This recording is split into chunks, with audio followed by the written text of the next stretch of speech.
Et Philippe Béchat vient de nous rejoindre. Tiens Philippe, bonjour. Bonjour. Vous êtes rédacteur en chef à la chronique Agora. Philippe, les marchés actions montent, mais quand même la pression est toujours là sur l'Espagne. On le voit ce matin, le 10 ans espagnol.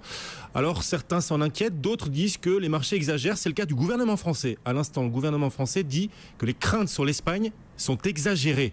Qui a raison ? Ça, le gouvernement français peut difficilement dire autre chose, puisque notre président a déclaré que la crise est terminée, le monde a été sauvé. Bon, manifestement, ça n'a pas l'air d'être complètement l'avis des marchés. On voit d'ailleurs qu'on est au bord de la bisbille entre Européens, puisque maintenant, M. Mario Monti accuse finalement les Espagnols d'être responsables de la hausse des taux italiens, taux qui sont partis de 4,80, qui sont remontés à 5,63, 5,65. En Espagne, on flirte avec les 6. On retrouve un écart de taux par rapport au Bund qui se rapproche de 460 points, ce qu'on a connu de pire au cours de la crise de l'automne. On voit que le LTRO aujourd'hui ne suffit plus à assurer le maintien des taux longs espagnols et italiens sous la barre des 5. Bon, où les marchés sont complètement idiots, ou alors on nous tient un discours électoraliste qui ne tient pas debout. D'accord. Il y a de quoi vraiment craindre un défaut de l'Espagne ? Non, quand même pas. Ça fait des mois, et ça a été dit d'ailleurs par beaucoup d'économistes, on a acheté du temps avec les LTRO, on a encore acheté du temps, on l'achète simplement pour accumuler petit à petit une force de frappe suffisante au travers du MES, du FESF, pour le moment venu dire, bah voilà, si l'Espagne est en difficulté, on achète tout, on a les moyens. Pour l'instant, on ne les a pas encore et à mon avis, il faut se dépêcher. Il faut se dépêcher. L'Espagne, en fait, son problème, c'est le problème de beaucoup de pays du sud de l'Europe, c'est qu'elle n'arrivera pas à relancer sa croissance par l'austérité. Or, elle accumule les mesures d'austérité. Hier, le gouvernement espagnol a annoncé 10 milliards d'euros d'économies en plus. Assurer les marchés, ça a eu l'effet inverse, ça a inquiété les marchés.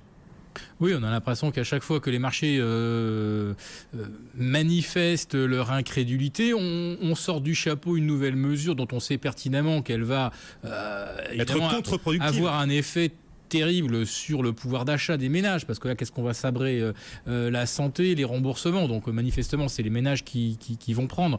Donc là, c'est évidemment pas un très bon signal. Puis le problème de l'Espagne, il est très complexe. Le problème, c'est que c'est des régions, c'est un millefeuille de budget qui imbriqué. Or, aujourd'hui, l'essentiel des mauvaises créances immobilières sont portées par les régions. Les banques espagnoles, Dieu merci, bénéficient en fait de cette espèce de structure qui ressemble un petit peu à ce que les États-Unis avaient avec Fannie Mae, Freddie Mac, c'est-à-dire des structures qui portent le risque hypothécaire. Mais il va bien falloir un jour que ce risque il soit financé. C'est ça justement dont il est question avec le FESF et le MES, à mon avis. On aura brossé ainsi quasiment tout le panorama européen. Si on s'intéresse quelques secondes à notre cas français, est-ce que là aussi il y a une pression, une inquiétude si on regarde notamment l'écart avec l'Allemagne ? L'écart avec l'Allemagne s'est creusé un peu. On était redescendu à 95 points de base, on est à 135. 40 points de base ne me paraît pas énorme, me paraît pas colossal. On n'a pas le droit de parler des élections aujourd'hui, mais... Certains redoutent, par exemple, sans prononcer le nom des candidats, que la mise en place, notamment, du fameux futur sur la dette française, serve un petit peu de levier à quelques aventuriers qui auraient envie de titiller le 10 ans français à l'approche ou juste après les élections. Là, c'est sûr que là, on donne une lance...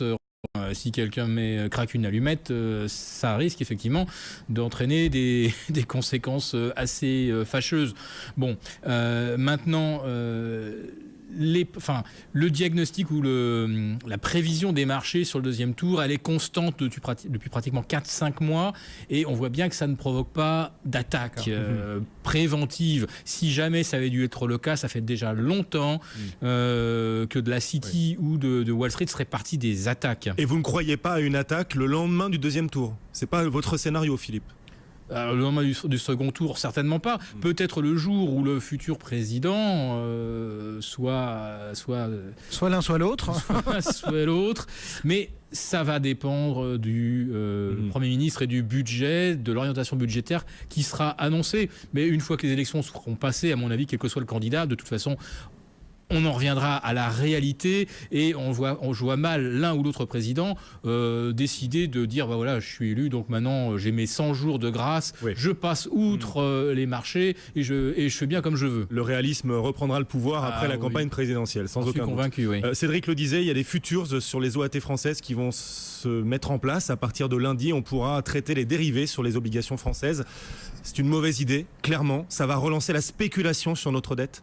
Ça va pas la relancer naturellement, c'est juste un outil qui peut, comme chaque outil, engendrer le meilleur comme le pire. Un outil de couverture, ça peut sécuriser les détenteurs de dettes. Un outil de couverture que l'on transforme en short, c'est évidemment la possibilité de se livrer des attaques spéculatives. Donc bon, voilà, tout dépend de ce qu'on fera de l'outil, naturellement. Oui, cet outil, donc les futurs sur OAT à partir de lundi prochain. On aura le temps d'en reparler d'ici là. Merci. Rédacteur en chef à la chronique Agora. Le CAC